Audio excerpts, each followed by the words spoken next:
最近是梅子上市的季节，答应大家的青梅酒今天开始制作，等6个月检测合格之后，还事前邀请100位粉丝免费包邮品尝。我生平第一次喝的泡酒就是青梅酒，是一个朋友自己做的，当时口腔瞬间被青梅的酸爽穿透的感觉，至今记忆犹新。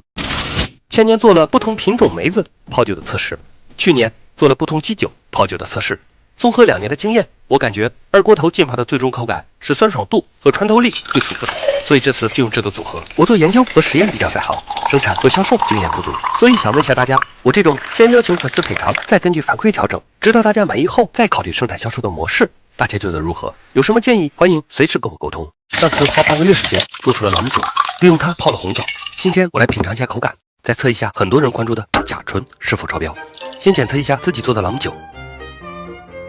结果显示没有问题。再测一下泡好的红枣酒，理论上来讲，如果原酒没有问题的话，泡酒是不会出现甲醇的，因为泡酒过程并没有发生化学反应，只是萃取和溶解的物理变化，水果的果香和果甜融入酒中，同时吸走一部分酒的辛辣和杂味。而我们担心的甲醇是粮食或水果中的果胶物质在发酵过程产生的，而泡酒时没有加入酵母，所以也没有发酵的过程。可是我的检测结果却从颜色上来看，虽然符合小于 0.6 的国标，但我还想弄明白为什么和原酒不同。于是我翻阅资料，发现陆酒的国标里没有检测甲醇的指标和实验方法。我又翻阅之前的检测报告，是按照国标 5006.266-2016 来执行，发现原理是先蒸发掉酒中的不挥发性物质，然后再检测，所以直接检测泡酒的方式应该是不对的。于是我继续用之前买的实验室蒸馏装置，50毫升酒，50毫升水，然后蒸馏，最终取50毫升蒸馏液来测试，结果显示一切正常。好了，现在可以安心品尝了。用蜜糖发酵的后口是黑糖和焦糖的滋味，但过于浓厚，盖住了红枣的香气。用甘蔗青汁发酵的口感更加干净，完美的把红枣的香气呈现了出来，还微微有一点甘蔗的清甜。或许是因为自己做的原酒，总觉得比之前泡的都好喝一点。黑糖的滋味给了我一个新的灵感，如果泡酒后口滋味不够的话，或许可以把冰糖换成黑糖。最后品尝一下蒸馏液的口感，枣香主要在前口，蒸馏会损失掉一部分果香，还有酸、糖、颜色等不挥发的物质，它们留在剩余的液体里，所以这杯无醇版的红枣酒果味、甜和层次感都有，比煮的红枣水更加清透好喝，又是一个意外惊喜。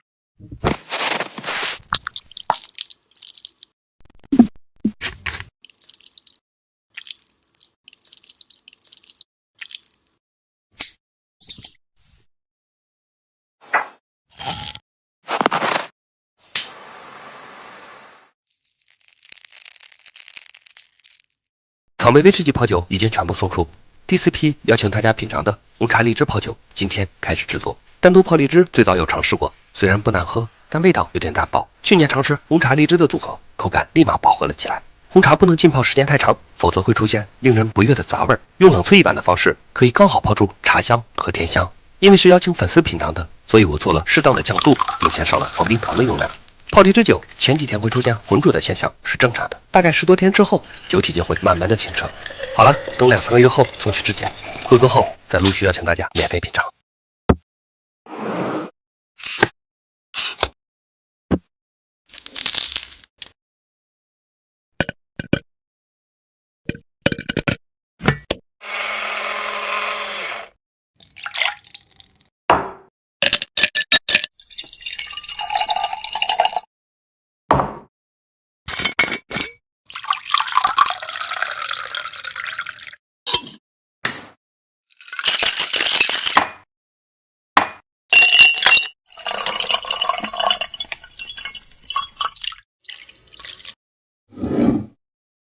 邀请大家品尝的草莓威士忌泡酒已经装瓶打包好了，邀请到的朋友已经1对1的确认联系过了，这次一共是120份，明天发出，估计这周内都会陆续收到。最后拜托大家品尝后一定要扫码，认真填写口感反馈表。上次送的红枣朗姆泡酒，很多朋友的反馈特别详细，给了我很多新的灵感。这次又邀请了5位红枣郎泡酒反馈意见特别好的朋友再次品尝。好了，120位朋友等着接酒吧。据说这个就是知否中明兰爱喝的错认水，我们今天开封。由于度数很低，而且酒体颜色清透自然、清澈如水，所以经常被人叫做错认水。喝起来有一种鼻涕独有的清甜爽口的滋味，果味不是很浓郁，单独喝的话味道很一般。但它独有的清甜爽口，如果搭配其他水果一起泡酒的话，我想可能会是一个很有特点的组合。等遇到合适的水果，再来给大家继续分享。关于泡酒，收到最多的私信是开封过滤后的沉淀问题。其实绝大多数都是果渣，果渣的多少跟过滤的目数有关，过滤布越细，后期的果渣越少，不是像棉花一样的絮状沉淀，一般都是没有问题的。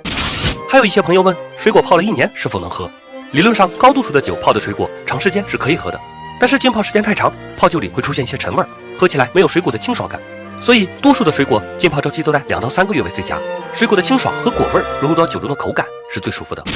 还有经常喝酒的人会说没有酒味，就跟我家老爷子一样，我每次泡酒都会给他邮寄，他每次都说没有酒味，跟果汁一样。后来测试发现，用高度浓香酒作为基酒泡好的果酒，入口会是醇厚干柔浓香酒的滋味，中口会是果香，后口一般是果香和浓香的融合，整体果香比较饱满，同时浓香酒自身的美妙也会被很温柔的表现出来，所以浓香酒泡酒比较适合爱喝酒的人群。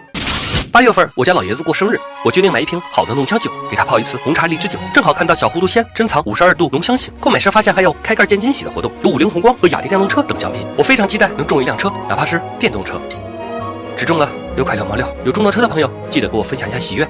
开始泡酒，先放入红茶，再倒入酒，冰箱冷萃1天后过滤出酒，再放入清洗好的荔枝和冰糖，静待3个月，正好8月开封。大家有关于泡酒的问题直接私信我，一般看到后我都会回复的。去年做的红茶荔枝泡酒非常受欢迎，茶香呈现在后口，果味呈现在中口，果香和果甜呈现在前口，水果和茶搭配得当的话，整体的层次会非常的饱满。水果这2年基本上都泡遍了，接下来打算研究茶叶。现在一听到某种特殊的天然香气，就会莫名的兴奋。听闻无玉泰的恩施玉露在制作上多了独特的玉泰密配工艺，比其他恩施玉露的海苔香多了一些馥郁花香，听着都让我心动。买回来先试泡一下，85度温水热泡的方式，茶香和花香都比较自然舒服。冰箱冷萃一晚的方式会多一些茶叶的甘甜和海苔香，而且天然花香更为突出。所以我决定采用冷萃的方式，希望独特的花香和海苔香能微妙地呈现在酒中。酒的冰点是酒精度减1除2，如果是40度酒，40减1除2等于19.5。那么这个酒精度放在零下18度的冰箱是不能结冰的，所以先降度，提前1天先将蒸馏酒调至15度后冰冻。结冰后用冰滴的方式可以取自然茶香的茶酒，因为最终我想要淡淡的茶香，所以水果香气不宜太足。最终我决定选用梨，最后加入少量黄冰糖，再倒入无玉泰的恩施玉露茶酒，浸泡2、3个月后，我再来开封品尝。